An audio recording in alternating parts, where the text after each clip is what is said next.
ओम नमो भगवते वासुदेवाय। जय श्री कृष्ण भक्तगण। आज हम आपको श्रीमद् भागवत कथा के नवम स्कंद के अगले अध्याय के बारे में बताने जा रहे हैं। कुछ समय पश्चात कुरुक्षेत्र में उर्वशी ने पुरुरवा से भेंट की और उससे अपने को पाने के लिए गंधर्वों की स्तुति करने को कहा। गंधर्वों ने राजा द्वारा स्तुति किए जाने पर उसे उर्वशी के बदले अग्नि स्थली दी, जिसे फेंककर राजा उर्वशी के वियोग में ही संतप्त और व्याकुल रहने लगा। इसके बाद उर्वशी और पुरवरा के 6 पुत्र हुए, आयु, श्रुतायु, सत्यायु, रथ, विजय और जय। इनमें विजय का पुत्र भीम, भीम का कांचन और उसके होत्रक और जन्हू ने गंगा जी को उठाकर एक ही चुल्लू में पी लिया था। इसी जन्हू का पुत्र पुरु, बलाक, अजक, पूस, कुशाम्बु, गाधी उत्पन्न हुआ। गाधी की सत्यवती नामक कन्या का विवाह ऋचिक ऋषि से हुआ। एक सत्यवती और उसकी माता को संतान की इच्छा हुई। ऋषि ने पत्नी के लिए ब्राह्मण मंत्रों और सास के लिए क्षत्रिय मंत्रों से अभिमंत्रित चरु पकाया। जब वे स्नान को गए तो माँ ने चरु को उत्तम समझकर उससे बदला लिया। इसके फलस्वरूप सत्यवती के गर्भ से यमदग्नि और उसकी माता के गर्भ से विश्वामित्र उत्पन्न हुए। यमदग्नि ने रेणुका से विवाह करके उसके गर्भ से अंशुमान आदि कई तेजस्वी पुत्र उत्पन्न किए, जिनमें कनिष्ठ का नाम परशुराम था। परशुराम भी भगवान के अवतार थे। उन्होंने हयत राजाओं का नाश किया, क्योंकि वे निरंकुश हो गए थे। हय देश का राजा कार्तवीर्य ऋषि दत्तात्रेय की कृपा से बहुत शक्तिशाली हो गया था। उसने नर्मदा की धारा को रोक दिया था और रावण द्वारा विरोध करने पर उसे बंदर की तरह नचाया था। यह कार्तवीर्य एक बार जमदग्नि के आश्रम में पहुंचा। वहां ऋषि ने सारे सैनिकों सहित आतिथ्य सत्कार किया और भोजन कराया। राजा को ऋषि की कामधेनु के प्रति ईर्ष्या हो गई और वह बलपूर्वक उस गाय को अपने साथ ले गया। जब परशुराम अपने घर आए तो उन्हें सारी बात का पता चला और वह गाय छुड़ाने के लिए गए तथा राजा का वध करके गाय वापस ले गए। सहस्त्रबाहु ने अपने पिता की हत्या का बदला लेने के लिए युद्ध किया और एकांत में यमदग्नि का सिर काट डाला।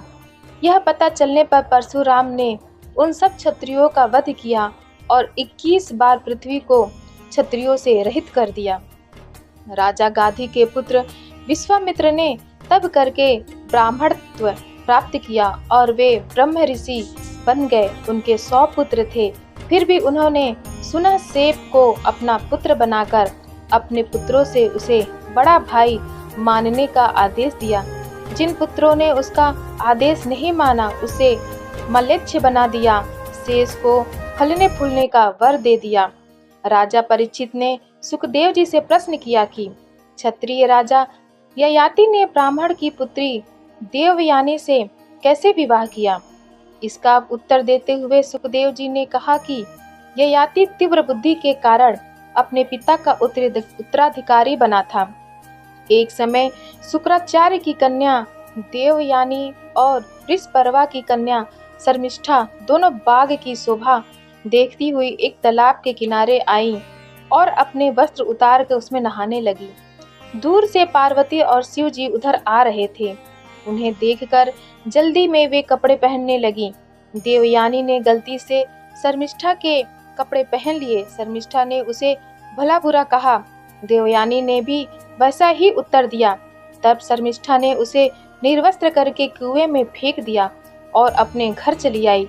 उधर घूमते हुए निकले राजा ययाति ने प्यास के कारण जब कुएं में झांका तो एक सुंदर स्त्री को वहां लटका हुआ पाया। तब उन्होंने अपना एक वस्त्र भी उसके शरीर पर डाल दिया और अपने दुपट्टे से उसका हाथ पकड़कर बाहर निकाल दिया।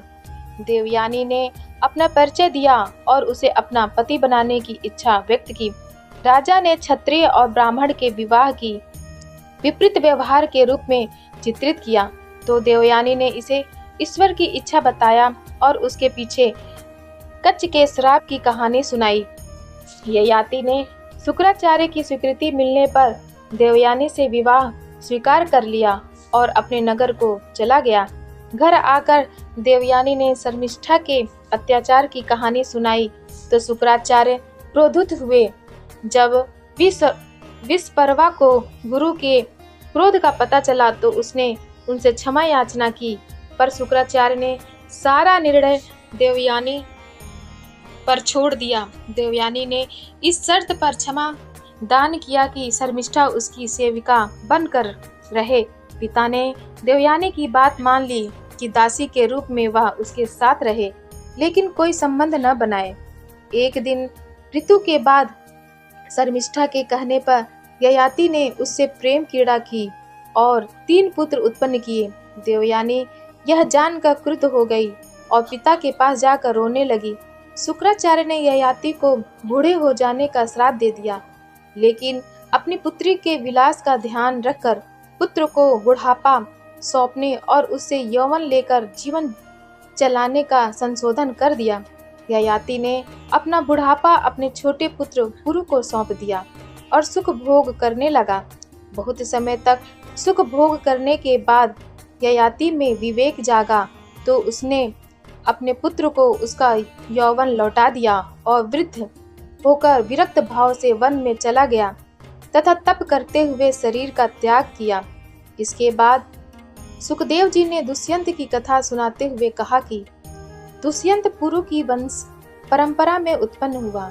एक दिन घूमता हुआ कण्व ऋषि के आश्रम में चला गया। यहाँ उसे शकुंतला दिखाई दी। राजा उसके सौंदर्य पर मुग्ध हो गया।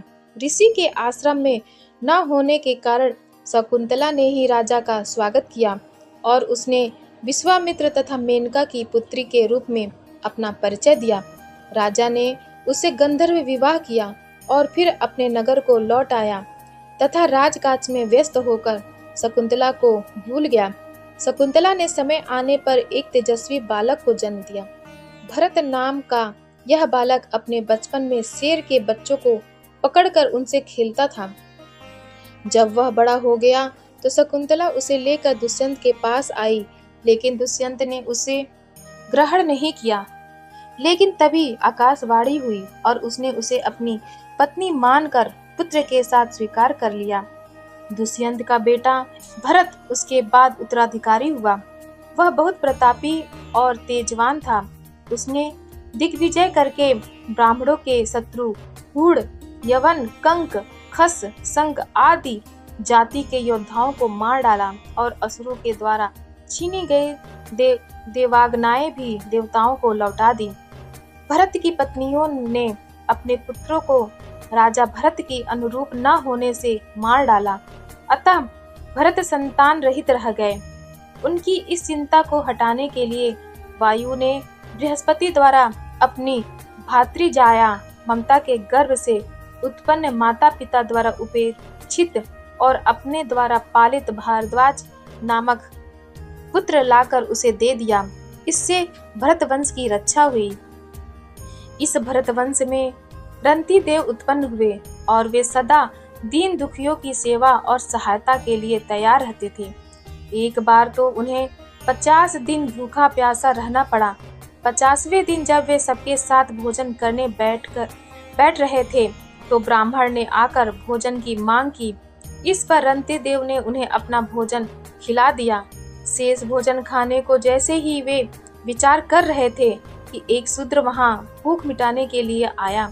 राजा ने वह भोजन भी शूद्र को दे दिया और जब वह पानी पीकर पेट भरना चाहते थे तो एक चंडाल ने आकर पानी की मांग की। उन्होंने वह पानी उसे दे दिया। रंती देव की सच्ची भक्ति से प्रभावित होकर तीनों देवता भगवान विष्णु, ब्रह्मा और महेश बहुत प्रसन्न हुए और उनसे कुछ मांगने के लिए कहा, लेकिन उन्होंने कुछ नहीं मांगा और अपने को त्रिमूर्ति में विलीन कर दिया। भरत वंश में आगे चलकर द्रुपद, कुरु तथा शांतनु उत्पन्न हुए। शांतनु ने सत्यवती से 2 पुत्र चित्रांगद और विचित्रवीर उत्पन्न किए। इन दोनों की पत्नियों ने वेद व्यास से धृतराष्ट्र और पांडु को व एक दासी के उदर से विदुर को जन्म दिया। धृतराष्ट्र ने गंधारी से दुर्योधनादि 100 पुत्र तथा एक दुस्साला नाम की एक कन्या उत्पन्न की। कर्दम ऋषि के शाप के कारण पांडु संतानोत्पत्ति में असमर्थ थे, अतः उसके वंश को चलाने के लिए यम, वायु और इंद्र ने क्रमशः युधिष्ठिर, भीम और अर्जुन को कुंती के गर्भ से उत्पन्न किया। इसी प्रकार पांडु की दूसरी पत्नी माद्री ने अश्विनी कुमारों से नकुल और सहदेव को उत्पन्न किया। युधिष्ठिर आदि 5 पांडवों ने कई संतानों को जन्म दिया। अर्जुन ने सुभद्रा के गर्भ से अभिमन्यु को और अभिमन्यु ने उत्तरा के गर्भ से आपको उत्पन्न किया। इसके बाद सुखदेव जी ने परीक्षित जी को बताया कि आपके पुत्रों में से जन्मेजय आपकी मृत्यु के कारण रूप सर्पों के विनाश के लिए सर्प यज्ञ करेगा और उसका बेटा शतानिक, सहस्त्रानिक, अश्वमेधज, असीम कृष्ण, निमिचक्र, चित्ररथ, कविरथ, दृष्टिमान, सुशेष, सुनित होगा। इस वंश का अंतिम राजा शोभक होगा जो कली के प्रारंभ में समाप्त हो जाएगा। सुखदेव जी ने आगे कहा कि ययाति के अन्य 4 पुत्रों का वंश भी फला फूला। इनमें इंद्र के 3 पुत्र थे, समांतर, चक्षु और परोक्ष। समानर की पुत्र परंपरा में चित्ररथ उत्पन्न हुआ, जिसने निसंतान होने के कारण दशरथ की पुत्री शांता को गोद लिया और श्रृंगी ऋषि के साथ उसका विवाह किया। इसके बाद चित्ररथ पुत्रवान हुआ और उसका वंश आगे बढ़ा। इसी परंपरा में अधिरथ हुआ, जिसने मंजूषा से निकालकर कर्ण को पुत्र के रूप में पाला। ययाति के पुत्र यदु का वंश परम पवित्र है, क्योंकि इस वंश में स्वयं भगवान पर ब्रह्म ने कृष्ण के रूप में अवतार लिया। जब जब संसार में धर्म की हानि होती है और पाप की वृद्धि होती है, तो भगवान हरि अवतार धारण करते हैं। भगवान कृष्ण मथुरा में वसुदेव जी के घर अवतीर्ण हुए और वहां रहकर गोपी ग्वाल बालों को प्रसन्न किया। वह पहले गोकुल रहे, फिर मथुरा के बाद द्वारका में रहकर उन्होंने शत्रुओं का विनाश किया और अनेक स्त्रियों से विवाह करके अनेक पुत्र उत्पन्न किए। महाभारत के युद्ध में उन्होंने अर्जुन को गीता का ज्ञान दिया और मित्र उद्धव को आत्मसत्व का उपदेश देकर परम धाम चले गए। सुखदेव जी ने कहा कि श्री कृष्ण का पावन चरित्र सुनने सुनाने से और उनका कीर्तन करने से जीव के पापों का नाश होता है और उसके पुण्य बढ़ते हैं। वह जीव को सद्गति देने वाला है। श्रीमद् भागवत कथा के 10वें स्कंद की जानकारी प्राप्त करने के लिए आप हमारे चैनल सनातन कथा संग्रह को लाइक करें, शेयर करें और सब्सक्राइब करें। धन्यवाद।